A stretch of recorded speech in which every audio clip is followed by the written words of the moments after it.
तब मैंने अपना पर्सनल व्हाट्सअप नंबर जारी किया लोगों को शिकायत करने की। तो पुस्तक मेला हमने 10 अप्रैल से चालू किया था। 9 अप्रैल को हमने एसडीएम्स की टीमें बनाई और 4-5 जगह छापे मारे। 4-5 जगह छापे मारने से हमारी आंखें खुली, लोगों की भी खुली। 25,000 से ज़्यादा किताबें हमने जब्त की जो कि फर्जी आईएसबीएन वाली थी।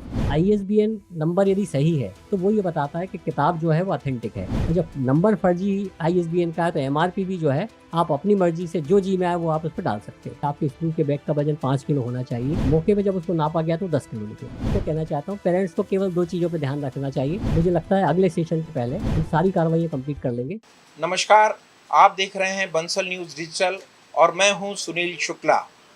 प्रदेश में प्राइवेट स्कूल में पढ़ने वाले स्टूडेंट्स के अभिभावकों को मनमानी फीस और मनमानी पुस्तकें खरीदने को मजबूर करने वाले प्राइवेट स्कूल संचालकों के खिलाफ जबलपुर के जिला प्रशासन ने कानूनी कार्रवाई करके पूरे देश के लिए एक नज़ीर पेश की है। ऐसा नहीं है कि इनके खिलाफ कोई कानून अधिकार या कानून नहीं बने हुए हैं, या ऑलरेडी पहले से हैं, लेकिन जबलपुर एक ऐसा ज़िला बना है कि जहां एक साथ कई सारे बड़े स्कूल 11 स्कूल संचालकों और उनके जो मैनेजमेंट है और जो उनके जिम्मेवार प्रिंसिपल्स हैं उनके खिलाफ जो है एफआईआर की गई है। आइए इस मसले पर सीधे ज़्यादा जानकारी के लिए हम चलते हैं जबलपुर कलेक्टर दीपक सक्सेना जी के पास। दीपक जी बताइए कि ये किस तरीके से ऐसे संभव हुआ कि एक साथ से लगातार आपने जो है एक साथ कितने दिनों तक काम करी और उसको ये तक निकाला कि जो जिन बच्चों से ज्यादा फीस वसूली गई है, जिनसे जबरिया किताबें, और ये तक निकल के आया कि कई किताबें जबरिया फिजूल खरीदवाई जा रही हैं और वो किताबें फर्जी भी हैं। तो थोड़ा सा मैं चाहूंगा कि सिलसिलेवार किस तरीके से आपने इसकी तैयारी करी। आपके पास कुछ पेरेंट्स के साथ शिकायतें आ रही थी या कुछ आपको इस तरीके से कुछ गुमनाम आपके पास ईमेल्स आ रहे थे या फोन कॉल्स आ रहे थे? कैसे आपने ये इसको प्लान किया और इसको इस स्तर पे कार्रवाई को अंजाम दिया, Deepak ji? Thank you very much. Basically ये शुरुआत हुई थी 1 अप्रैल को, जब माननीय मुख्यमंत्री जी ने एक ट्वीट किया था। और उस ट्वीट में उन्होंने कहा था कि निजी विद्यालयों से काफ़ी शिकायतें आ रही हैं फीस को लेकर और पाठ्य पुस्तक और स्टेशनरी और यूनिफॉर्म को लेकर कि बड़ी अनाप शनाप वसूली की जा रही है, तो इसके खिलाफ कार्रवाई की जाए। और माननीय मुख्यमंत्री जी ने अपने उस ट्वीट में एक एक्ट को भी कोट किया था, 2017 का जो एक्ट है उसको भी कोट किया था कि कलेक्टर्स को उसमें अधिकार है कार्रवाई करने के। और उसके उसी दिन जो है राज्य शासन ने एक निर्देश फिर कलेक्टर्स के लिए जारी किए थे कि कलेक्टर्स इन शिकायतों को संज्ञान में लें और फिर कार्रवाई करें। जब ये मुख्यमंत्री जी का ट्वीट आया और राज्य शासन का पत्र आया, मेरे पहले से संज्ञान में एक था कि प्राइवेट स्कूलों की वजह से बच्चे परेशान होते हैं। ऐसी शिकायतें गाहे बगाहे हमारे नॉलेज में सामान्य जीवन में भी आती रहती हैं, तो वो मुझे कहीं ना कहीं एक पीछे से था। मैंने देखा कि जब ज़्यादा शिकायतें नहीं हैं और फिर जब स्कूल शिक्षा विभाग के अधिकारियों से बात की तो उन्होंने कहा कि सामान्य तौर पे पेरेंट्स डरते हैं। उनको लगता है यदि शिकायत करेंगे तो उनके बच्चों के करियर पर प्रभाव पड़ेगा। तब मैंने अपना पर्सनल व्हाट्सएप नंबर जारी किया लोगों को शिकायत करने के लिए। और पहले दिन ही 300 से ज़्यादा शिकायतें प्राप्त हुई। तब समझ में आया कि मामला वास्तव में हम जैसा सोचे हैं उससे कहीं ज़्यादा गंभीर है और लोगों को एक सही फोरम देने की आवश्यकता है। लोगों को एक भरोसा दिलाने की आवश्यकता है कि वो यदि शिकायत करेंगे तो उनके बच्चों का भविष्य सुरक्षित रहेगा। तो संभवतः ज़्यादा बेहतर तरीके से जो परेशान लोग हैं वो अपनी बात को रख सकेंगे। तो व्हाट्सएप पे जो शिकायतें प्राप्त हुई, प्राइमा फेसी मुझे सबसे पहला ये लगा कि सबसे ज़्यादा दिक्कत किताबों की थी कि किताबें बहुत महंगी मिल रही हैं, कॉपियाँ बहुत महंगी मिल रही हैं, पूरे सेट बना के बेच रहे हैं, पर्टिकुलर किसी व्यक्ति के यहाँ ही बेच रहे हैं। और ये बात कही जा रही है कि आप 2-3 दिन के अंदर ही सारी किताबें खरीद लीजिए। उस समय चूंकि समय बहुत कम था, तो सबसे पहला निर्णय हमने ये लिया कि हम एक पुस्तक मेला लगाते हैं ताकि लोगों को जो है एक ट्रांसपेरेंट तरीके से कॉम्पिटिटिव रेट पर जो है किताबें मिलने के लिए कम से कम एक मंच बन जाए। हम कुछ लर्निंग्स भी करना चाहते थे कि यदि हम सीखेंगे तो शायद अगले साल बेहतर तरीके से कर पाएंगे। पर जैसे ही हमने पुस्तक मेला लगाने का निर्णय लिया, एक बात मैं आपके संज्ञान में लाना चाहता हूँ कि पब्लिक को फिर भरोसा हो गया कि प्रशासन सीरियस है और जो अभिभावकों की और छात्रों की जो दिक्कतें हैं उनको हल करने के लिए हम लोग सीरियस हैं। इसके बाद मुझे तत्काल शिकायतें आना चालू हो गई। कुछ मुखबिर तंत्र भी हमारा सक्रिय हुआ, उन्होंने भी खबरें दी।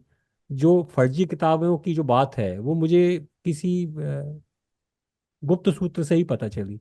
उन्होंने मुझे बताया कि इतनी सारी किताबें फर्जी हैं और ये सारी किताबें यहाँ यहाँ से छपती हैं, आप यहाँ पे कार्रवाई करेंगे, छापे डाल लेंगे तो आपको इस तरह से पता पड़ेगा कि कितनी सारी किताबें फर्जी हैं। और उनका ये भी कहना था जिन्होंने शिकायत की कि आप पुस्तक मेला लगाने के पहले करिए ये, नहीं तो पुस्तक मेला लगाने के बाद ये सारी किताबें पुस्तक मेला के माध्यम से बेच दी जाएंगी।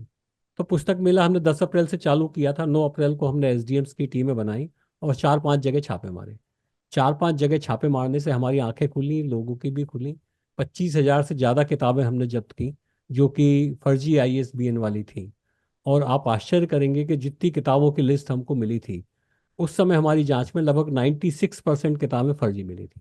इस सारी दीपक जी, चीज से हम यहाँ लोग बड़े यहाँ बीच में परेशान थे। रुकूंगा। अभी तक हम लोगों ने प्राइवेट स्कूलों में ये तो सुना था कि बच्चों को गैर फिजूल की किताबें जो जिनके जरूरी नहीं है कैरिकुलम के अनुसार, उनकी क्लास के अनुसार, लेकिन ये किताबों का फर्जी शब्द हमने पहली बार, और ये आईएसबीएन नंबर, ये कई सारे पढ़े लिखों को भी नहीं पता। तो इसको इसको कैसे आपने, और अब देखिए आगे भी ये पेरेंट्स इस बात बारे में ये बात कैसे आप सजग सही रहें, इसको आप किस ये, तरीके से उनको अवेयर करने के लिए कुछ ये, आप ये बात टिप्स या कुछ जानकारी देंगे? मैं आपको कहना चाहता हूँ ये वाली बात। आप कोई भी किताब यदि आप देखेंगे, उस किताब के पीछे एक आईएसबीएन नंबर लिखा होता है। किसी भी किताब में जहाँ उसका रेट लिखा होता है वहीं उसका आईएसबीएन नंबर भी लिखा रहता है। एक ऑनलाइन पोर्टल है, उस ऑनलाइन पोर्टल को जब आप आईएसबीएन सर्च पे जाएंगे, उस नंबर को आप दबाएंगे तो किताब के बारे में सारे डिटेल आ जाएंगे। किताबों के इवन दैट किताब का जो पहला पेज है उसकी फोटोकॉपी भी वहाँ पे आ जाती है। और ये भी आ जाता है किसने लिखी है, किस साल का प्रिंट है, किस प्रकाशक ने छापा है, वगैरह वगैरह पूरी जानकारी आ जाती है। आईएसबीएन नंबर यदि सही है तो वो ये बताता है कि किताब जो है वो ऑथेंटिक है, कॉपीराइट उसका होगा, उसका राइटर होगा, उसका पब्लिशर होगा। यदि आईएसबीएन नहीं है या फर्जी है, गलत तरीके से लिखा हुआ है, इसके मायने क्या है?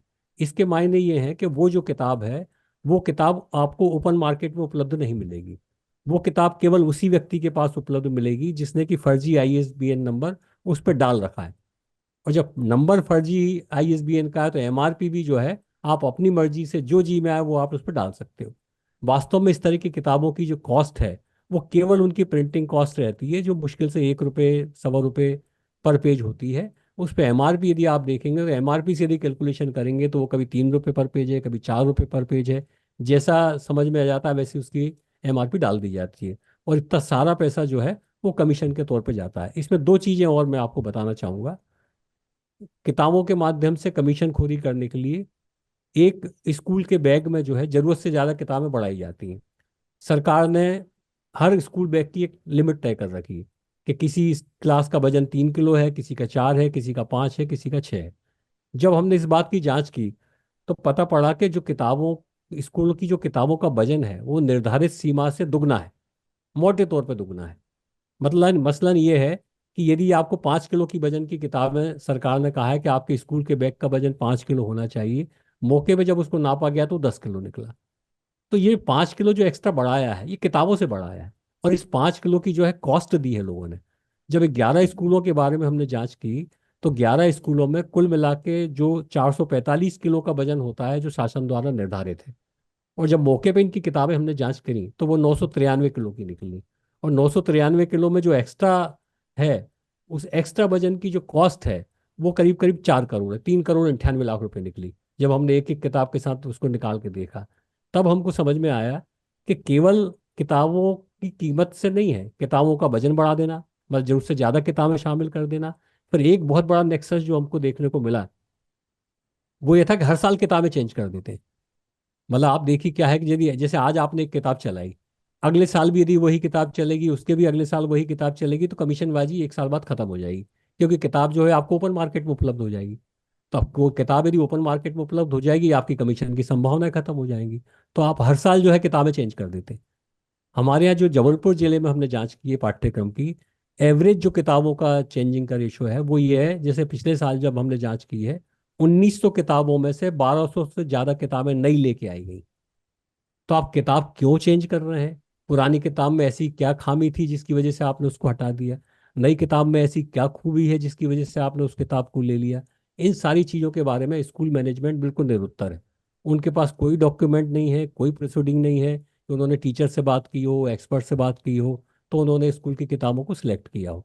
तो बेसिकली पुस्तकों के बारे में कमीशन करने के 3 साधन: जरूरत से ज़्यादा किताबों की संख्या बढ़ा दो, हर बार नई किताबें लेके जाओ, उन किताबों में भी आप अथेंटिक किताबों को मत लो, लोकल लेवल पे या कहीं से औने पौने दामों पे छपवा लो। उसको सिस्टमेटिक दिखाने के लिए एक फर्जी आईएसबीएन नंबर डाल दो ताकि किसी को शक ना हो। और फिर जितना ज़्यादा से ज़्यादा आप कमीशन पीट सकते हो उतना कमीशन पीट लो। यहाँ दीपक जी, मेरी क्यूरियोसिटी, मैं ये जानना चाहूंगा कि आपने तो जो पूरा इसकी इकोनॉमी है, तो हम कहें कि कोई एक ऐसा स्कूल जहाँ क्लास फर्स्ट से लेकर 12th तक के बच्चे पढ़ते हो, तो ये जिस तरीके से कमीशन का खेल, यदि हम एक एवरेज जो एक पहली कक्षा से लेकर और 12वीं कक्षा तक यदि हम इसको कैलकुलेट करें, तो ये आपकी नजर में कितना कितना एक इकोनॉमिकल एक बड़ा मॉडल एक ये होता है कि भाई एक स्कूल में इतनी बड़ी राशि का ये जो है ये एक बर्डन, ये पेरेंट्स की जेब पे बोझ डाला जा रहा है एडिशनल। देखिए, मैं आपको मोटे तौर पे जो बताऊं, मैं जब हमने यहाँ पे एक मोटा मोटा आकलन किया, दो तरीके से हमारा आकलन बड़ा, मतलब मुझे लगता है बड़ा कंफर्म है। एक तो हमने जो फर्जी आईएसबीएन वाली जो किताबें हैं, उन एक एक किताब को हमने निकाला और लोकल मार्केट में हमने ये तलाश किया कि ये किताब यदि हम छपवाना चाहें तो कितने रुपए में छपेगी। वो किताब जो है हमको, यदि 100 पेज की किताब है तो 100 पेज की किताब हमको लगभग 100 सवा 100 रुपये में छप के तैयार मिली। हमने जब उसकी एमआरपी देखी तो वो एमआरपी किसी में 450 है, किसी में 500 है, किसी में 600 है, मतलब कई गुना बढ़ा के लिखी गई है। तो एक तो हमने उसके आधार पर कैलकुलेट किया कि आपके पाठ्यक्रम में 90% किताबें फर्जी हैं। जाहिर है कि उनकी जो एमआरपी है उस एमआरपी में घोटाला हुआ है। तो हमने एक मोटा एक आंकड़ा लिया कि लगभग 60% के आसपास मार्जिन जो है फर्जी आईएसबीएन की किताबों में निकल रहा है। एक हमारे साथ एक्सपीरियंस था पुस्तक मेले का। पुस्तक मेले में जो स्टेशनरी आइटम्स हमने विक्रय कराए थे अलग अलग वेंडर्स के माध्यम से, वहाँ पे बड़े आराम से 80%, 100%, 50% तक का जो है डिस्काउंट लोगों को मिला था। तो वो एक हमारा एक्सपीरियंस था कि 50% का डिस्काउंट स्टेशनरी के आइटम्स पे बड़े आसानी से मिल जाता है। तो किताबों की एमआरपी को हमने देखा, स्टेशनरी की एमआरपी को देखा। किताबों की एमआरपी में हमने 60% का कैलकुलेट किया, स्टेशनरी में 50% का कैलकुलेशन किया, और जो आंकड़ा निकल के आया 11 विद्यालयों का, 11 विद्यालयों का आंकड़ा 4 करोड़ से ऊपर निकल के आया। इस आंकड़े को जब हमने सारे बच्चों के साथ कैलकुलेट किया, मतलब एक एवरेज मान के कैलकुलेट किया कि यदि हम हमारे जिले के सारे बच्चों को यदि हम इसमें लेके जाएं, इस एवरेज पे लेके जाएं, और उस एवरेज में भी हमने 60% कर दिया कि भाई सब ईमान बेईमान नहीं होंगे। काफ़ी सारे स्कूल, छोटे स्कूल वाले हो सकता है कि अच्छे तरीके से ही काम कर रहे होंगे। जब 60% का भी उसको करा तो ये 80-90 करोड़ के ऊपर जाता है मुनाफोखोरी का। आश्चर्य की बात यह है कि ये जो कमीशन खोरी होती है, ये कमीशन खोरी केवल 15 दिन में हो जाती। 25 मार्च से लेकर 10 अप्रैल के बीच में मेरा मोटा मोटा अनुमान है कि 100 करोड़ से ज़्यादा केवल जबलपुर अकेले में पुस्तक ये और सिर्फ स्टेशनरी के जबलपुर मामले अकेले में का जो है। केवल जबलपुर अकेले के जी। मामले में कमीशन खोरी हो जाती। इस आंकड़े को आप यदि मध्य प्रदेश के साथ कैलकुलेट करोगे, पूरे मध्य प्रदेश में जितने स्कूल हैं और जितने बच्चे हैं उनके साथ यदि आप कैलकुलेट करोगे और फिर और एवरेज आउट कर दोगे 70-80% में, तब भी ये आंकड़ा मेरा ख्याल है 3,000 करोड़ के आसपास को क्रॉस करता है। मोटे तौर पे इसमें शासन को, हम सब लोगों को बहुत ध्यान देने की आवश्यकता है। मुझे लगता है पुस्तकों के माध्यम से और फीस के माध्यम से एक ये नया प्रकार का माफिया है जिसको नियंत्रित करना बहुत जरूरी है।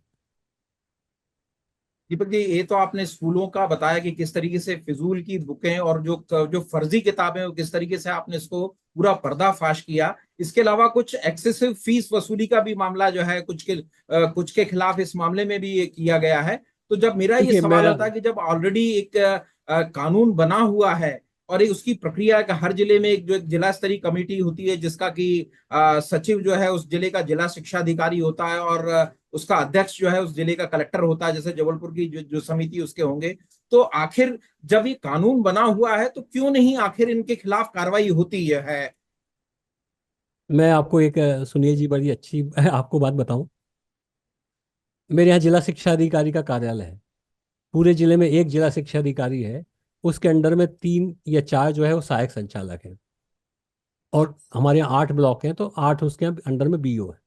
बाकी सभी जितने भी शिक्षा विभाग के लोग हैं, या तो वो क्लेरिकल ग्रेड के लोग हैं या फिर शिक्षा के लोग हैं जो कि क्लास में पढ़ाते हैं। सरकारी स्कूलों की बात करें तो मेरे यहाँ सरकारी स्कूलों की जो संख्या है वो 1250 है। प्राइवेट स्कूलों की संख्या 1,000 है। तो 1250 स्कूलों का एडमिनिस्ट्रेशन छोड़ के इन सीबीएसई के दूसरे स्कूलों की जांच करना बड़ा कठिन काम है, एक बात। दूसरी बात यह है कि ये जो सीबीएसई के जो स्कूल हैं, जो प्राइवेट स्कूल हैं, ये अपने पैसे के दम पे इतना बढ़ चुके हैं और इनका मनोबल इतना हाई है, इनका समाज में प्रभाव इतना ज़बरदस्त है कि हमारे शिक्षा विभाग के जो छोटे अधिकारी हैं उनको इनके स्कूलों में एंट्री तक नहीं। वो एक कमी हमारी भी है कि हमने उनको शक्ति नहीं दी, तो वो जाके जांच करने का साहस ही नहीं कर पाए, या करने भी गए तो वहां से इंसल्ट होके लौटे। तो उनको ऐसी हिम्मत ही नहीं हुई कि किसी को बता पाए। इस बार पहली बार ऐसा हुआ कि माननीय मुख्यमंत्री जी के निर्देश हुए कि भाई कार्रवाइयाँ करना है। प्रशासन सक्रिय हुआ, राज्य शासन स्तर से भी निर्देश हुए, और जिला प्रशासन के माध्यम से शिक्षा विभाग के अधिकारियों को एक शक्ति प्राप्त हुई। उस शक्ति के कारण वो जो है उन स्कूलों में प्रवेश कर चुके, उन्होंने जांच की। आप आश्चर्य करेंगे कि पूरी जांच हमारी जो हुई है, यदि आप फील्ड की जांच छोड़ दें, जो कि हमने छापे मार के जांच की है किताबों की दुकानों पे, उसको यदि आप छोड़ दें, स्कूल के अंदर पूरी जांच हमारे शिक्षा विभाग के अधिकारियों ने ही जाके की है। कई सारे महिला टीचर्स ने जाके जांच की है। मैं बड़ा साधुवाद देता हूँ कि इतने हिम्मत का काम और इतने अच्छे तरीके से उन्होंने आंकड़े निकाले, इतना अच्छे तरीके से उन्होंने एनालिसिस किया। इसके लिए वो नो डाउट बड़े साधुवाद के पात्र हैं। जांच करने के लिए जो जांच अधिकारी है, वो जांच अधिकारी को एक शक्ति देना जरूरी है, ताकि उसको लगे कि उसके साथ कुछ बुरा नहीं हो, कुछ गलत ना हो। वो शक्ति देने का काम जिला प्रशासन का है, राज्य शासन का है। इस बार पहली बार ऐसा मौका मिला कि बड़े उच्च स्तर से निर्देश जारी हुए, जिला स्तर से भी निर्देश जारी हुए, और सबने साथ के साथ साथ साथ मिलकर काम किया। शक्ति मिली, कमियां निकल के आई। आप बिल्कुल सही बात कह रहे हैं कि 2017 से जब एक्ट बना हुआ है, तो इस एक्ट में बीच में कार्रवाइयाँ क्यों नहीं हुई? उसका कारण यही रहा कि काम इतना ज़्यादा है सभी लोगों के पास। फिर मैंने आपको बताया कि शिकायतें भी लोग नहीं कर रहे थे, कैरियर को ध्यान में रख के कर रहे थे। इक्का दुक्का शिकायतें आई होंगी, उस पर उतना ध्यान नहीं जा पाया होगा। पर मुझे लगता है जबलपुर में जो कार्रवाई हुई है आपने देखा है, चाहे हमने पुस्तक मेले के माध्यम से किया हो या अभी जो कार्रवाई की है, इसकी धमक जो है पूरे प्रदेश में गूंजी है और नेशन वाइड गई है। मुझे लगता है ये प्रॉब्लम हर घर की प्रॉब्लम है, हर शहर की प्रॉब्लम है। और धीरे धीरे करके जागरूकता आती, चेतना आती है, चीज़ें खराब होती हैं, धीरे धीरे करके सुधरती हैं। इसी तरीके से सिस्टम काम करता है।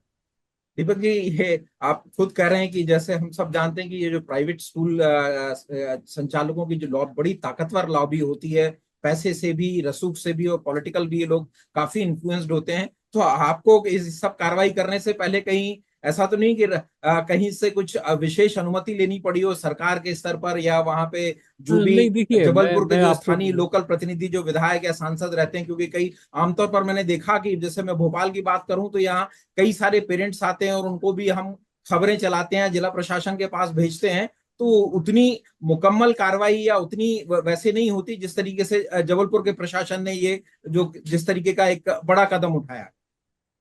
मैं देखो आपको एक बात बड़ा क्लियर बताऊं। कई बार क्या होता है जब हम बाहर से सिस्टम को देखते हैं ना, तो हमको कई बार कुछ गलत फहमी होती है। ये पूरा के पूरा जो ऑपरेशन है, ये पूरा operation political will say he start हुआ है। मैं आपको बार बार इस बात को लेकर कह रहा हूँ कि सबसे पहला ट्वीट माननीय मुख्यमंत्री जी ने किया था। मुख्यमंत्री जी न केवल हम लोगों के सर्वे सर्वा हैं प्रशासन में, बल्कि जो चुने हुए जनप्रतिनिधि हैं उनके भी सर्वे सर्वा हैं। तो पॉलिटिकल विल से जब स्टार्ट हुआ था, तो किसी तरह के कहीं कोई दबाव की पॉलिटिकल वाली बात थी ही नहीं। यदि होती तो शायद हम इतना बेहतर तरीके से नहीं कर पाते, क्योंकि भाई एग्जीक्यूशन करने वाली जो बॉडी है, उसका काम केवल एग्जीक्यूट करना है।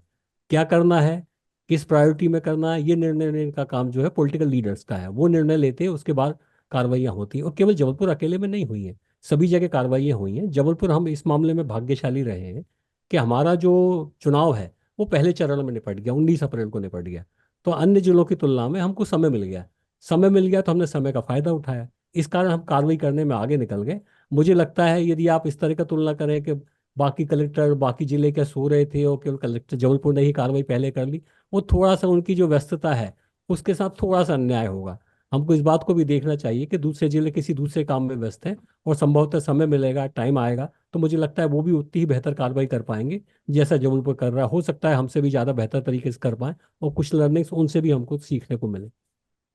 दीपक जी, समय की कमी है तो मैं थोड़ा सा बीच में, आपने जागरूकता की बात कही थी, तो मेरा फिर अगेन वही सवाल है कि जब इतना कानून एक प्रक्रिया के तहत हाईकोर्ट का निर्देश पे एक कानून बना, 2020 से वो लागू है, तो आखिर क्यों, अगर कि भाई एक सिंगल पेरेंट भी जाता है, क्योंकि आमतौर पर देखा है कि पेरेंट्स डरते हैं, वो देखते हैं कि कहीं उन्होंने शिकायतबाजी करी तो हो सकता है कि स्कूल मैनेजमेंट उनके ही जो है बच्चों के खिलाफ, उनका भविष्य प्रभावित हो सकता है, उनके खिलाफ कहीं कुछ वो इस तरीके से कुछ कदम उठा सकते हैं कि वो उसका असर उनके कैरियर पर आगे जाके पड़े। तो मैं ये चाहूंगा कि वहां जबलपुर कलेक्टर के नाते जो आपने किया, तो इसमें आपने देखा कि सब पूरे कानूनी प्रावधान है, तो हर एक पेरेंट्स को मैं, आप क्या एक उनको जानकारी देना चाहेंगे कि भाई मैं कानून में ये प्रावधान है, उनको जाके ये सवाल उठाना चाहिए, या इस अथॉरिटी के सामने ये करना चाहिए, या इस तरीके से रखना चाहिए, ताकि उनके खिलाफ वाकई में यदि कोई अनजस्टिस या उनका शोषण करने का प्रयास किया जा रहा है तो उसके खिलाफ वो आवाज उठा सकें, और आवाज उठाने के बाद प्रशासन उस पर